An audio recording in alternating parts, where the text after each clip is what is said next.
નમસ્કાર વિદ્યાર્થી મિત્રો, સ્વાગત છે તમારું એક નવા વિડીયોની અંદર. તો આજે આપણે વિડીયોની અંદર જનરલ નોલેજના MCQ પ્રશ્નો છે, એનો પાર્ટ 6 છે, એ જોઈશું. તો ચાલો પ્રશ્નોની શરૂઆત કરીએ.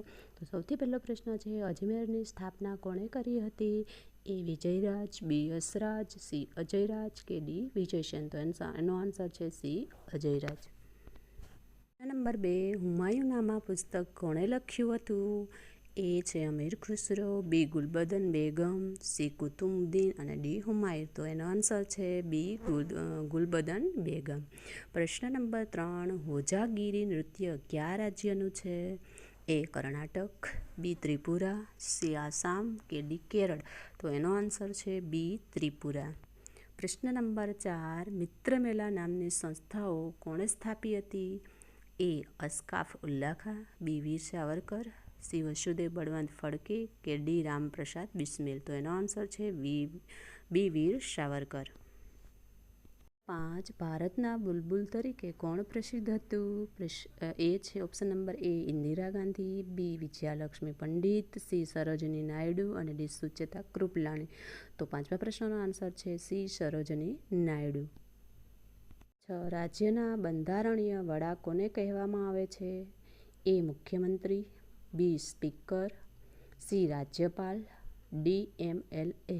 તો 6ઠા પ્રશ્નનો આન્સર છે સી રાજ્યપાલ. પ્રશ્ન નંબર 7, મંત્રીમંડળના વહીવટી વડા કોને કહેવામાં આવે છે?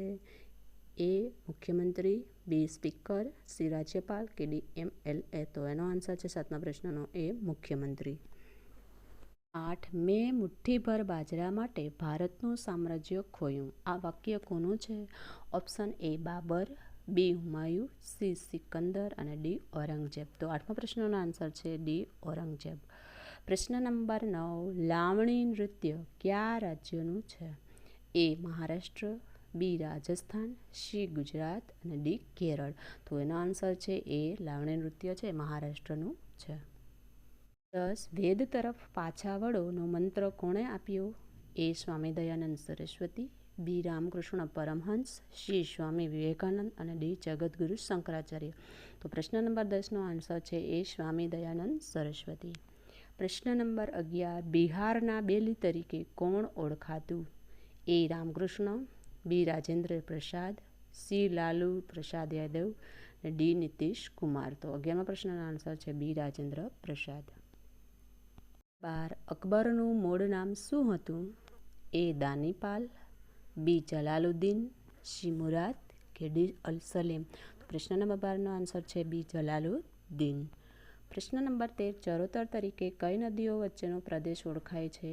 એ મહી અને શેરડી, બી શેરડી ઢાંઢર, સી મહી અને નર્મદા અને ડી મહી અને ભાદર? તો પ્રશ્ન નંબર 13નો આન્સર છે એ મહી અને શેરડી. 14, જે ચિત્રકળાનો શત્રુ છે એ મારો શત્રુ છે. આ વિધાન કયા મોગલ રાજાનું છે? એ શાહજહાં, બી અકબર, સી જહાંગીર અને ડી હુમાયુન? તો આન્સર છે સી જહાંગીર. પ્રશ્ન નંબર 15, તાબે થશો નહીં આ સૂત્ર કોણે આપ્યું? એ લોકમાન્ય તિલક, બી અહમદ હુસેન, સી સુભાષચંદ્ર બોઝ અને ડી વહાબ સિદ્દીકી? તેનો આન્સર છે એ લોકમાન્ય તિલક. નંબર 16, પંથી નૃત્ય કયા રાજ્યનું છે? એ ઝારખંડ, બી છત્તીસગઢ, સી જમ્મુ અને ડી રાજસ્થાન? તો પ્રશ્ન નંબર 16નો આન્સર છે બી છત્તીસગઢ. પ્રશ્ન નંબર 17, ધારાસભ્યને ખાલી જગ્યા પણ કહેવામાં આવે છે. એ મુખ્યમંત્રી, બી સ્પીકર, સી રાજ્યપાલ અને ડી MLA? તો 17મા પ્રશ્નનો આન્સર છે ડી LMA. 18, ચોરી ચોરાની ઘટના ક્યારે બની હતી? એ ઈસવીસન 1921, બી ઈસવીસન 1922, સી ઈસવીસન 1886 અને ડી ઈસવીસન 1905? તો એનો આન્સર હશે બી ઈસવીસન 1922. પ્રશ્ન નંબર 19, તરંગમેળ નૃત્ય કયા રાજ્યનું છે? ઓપ્શન નંબર એ ઝારખંડ, બી રાજસ્થાન, સી ગોવા કે ડી મધ્યપ્રદેશ? તો એનો આન્સર આવશે સી ગોવા. પ્રશ્ન નંબર 20, અગ્નિકુંડમાં ઉગેલું ગુલાબ કોનું જીવન ચરિત્ર છે? આ ઓપ્શન છે એ મહાદેવભાઈ દેસાઈ, બી ગાંધીજી, સી જવાહરલાલ નહેરુ અને ડી ઇન્દિરા ગાંધી? તો એનો આન્સર છે એ મહાદેવભાઈ દેસાઈ. પ્રશ્ન નંબર 21, 18 વખત અશ્વમેઘ યજ્ઞ કરાવનાર કોણ હતો? એ હર્ષવર્ધન, બી રાજ્યવર્ધન, સી ભાસ્કરવર્ધન અને ડી મયુર શર્મન. તો એનો આન્સર આવશે 21મા પ્રશ્નનો ડી મયુર શર્મન. નંબર 22 હિન્દના દાદા તરીકે કોણ પ્રસિદ્ધ છે? એ ઠક્કર બાપા, બી દાદાભાઈ નવરોજી, સી જવાહરલાલ નહેરુ અને ડી ગાંધીજી. તો 22મા પ્રશ્નનો આન્સર છે દાદાભાઈ નવરોજી. પ્રશ્ન નંબર 23 હીરાકુંડ યોજના કયા રાજ્યની જ બહુહેતુક યોજના છે? ઓપ્શન નંબર એ ગુજરાત, બી ઓરિસ્સા, સી મહારાષ્ટ્ર અને ડી ઉત્તર પ્રદેશ. તો બીજા પ્રશ્નનો આન્સર છે 23મા પ્રશ્નનો આન્સર છે બી ઓરિસ્સા. નંબર 24 બરડોછમ નૃત્ય કયા રાજ્યનો છે? ઓપ્શન નંબર એ અરુણાચલ પ્રદેશ, બી આંધ્રપ્રદેશ, સી કેરળ કે ડી ગુજરાત અને સૌરાષ્ટ્ર. તો 24મા પ્રશ્નનો આન્સર છે એ અરુણાચલ પ્રદેશ. પ્રશ્ન નંબર 25 પ્રિયદર્શિકા નાટક કોણે રચ્યું હતું? એ હર્ષવર્ધન, બી કુમારપાળ, સી સિદ્ધરાજ જયસિંહ અને ડી પુલિકેશ બીજો.